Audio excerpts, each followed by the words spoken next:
Welcome to Chillin' 101. We hope this video helps. In this video, I will show you how to make delicious burrito bread from scratch. First, let's gather our ingredients. You'll need 2 cups of all-purpose flour, 1/2 teaspoon of salt, and 2 tablespoons of vegetable shortening or lard. Also, have 3/4 of a cup of warm water ready. Having everything measured out beforehand makes the process much smoother and more enjoyable. This simple list will set you up for success.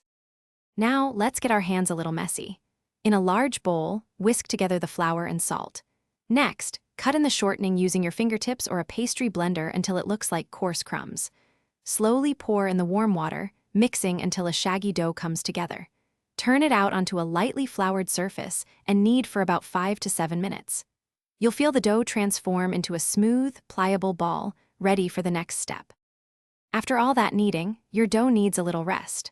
Cover it with a clean cloth or plastic wrap and let it sit for at least 30 minutes.